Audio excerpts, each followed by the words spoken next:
Si è svolto ieri presso il Belvedere Kainon a Realmonte un'anteprima di Sicilia in Bolle 2022, un'edizione più estiva, più leggera,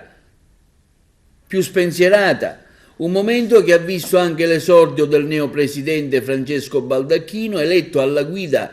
dell'Associazione Italiana Sommelier Sicilia, prendendo esempio proprio dal modello Agrigento ed esportarlo in altre realtà. È un premio non soltanto al sottoscritto ma un po' a tutta la nostra delegazione. Infatti quando ci siamo cimentati in riunioni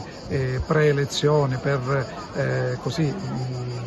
metterci d'accordo un po' su quella che era la linea da seguire un po' con tutti gli altri delegati, mi hanno chiesto di esportare il modello Agrigento il modello Sicilia, quindi lo spirito di gruppo che ha animato la nostra delegazione verrà trasferito in quello regionale. Gli obiettivi sono tanti, come quello di dare sempre più valore al socio, mettere al centro di ogni cosa il socio AIS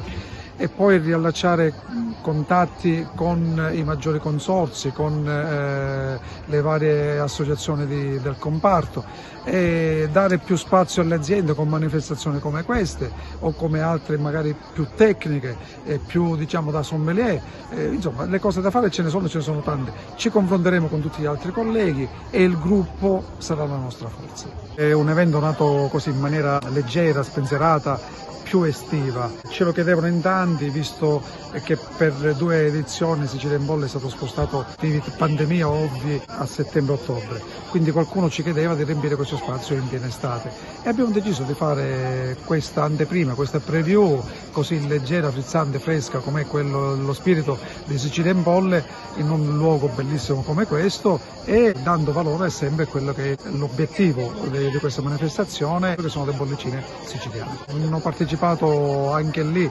è un'edizione ovviamente limitata, in un numero minore rispetto a quello che poi già abbiamo in serbo per Sicilia in Bolle,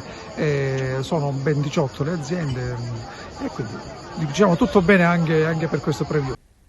Intanto il sommelier agrigentino Lillo Trupia diventa lui il nuovo delegato dell'Associazione Italiana Sommelier di Agrigento, prendendo il posto di Francesco Baldacchino, nel frattempo diventato presidente regionale. L'emozione è quella di aver fatto sempre parte di questa associazione, quindi questo riconoscimento ci permette di poter nuovamente dare una nuova linfa in delegazione che comunque già c'era, perché con Baldacchino abbiamo fatto un bel lavoro, tutto il gruppo della delegazione AIS Agrigento di Caltanissetta. Ovviamente i prospetti futuri sono quelli di migliorarci, far conoscere ovviamente il vino nel territorio, dare professionalità a quello che già la delegazione ha fatto in questi anni e riuscire a tenere questa linea anche per il futuro, sia per la delegazione di Agrigento e Caltanissetta.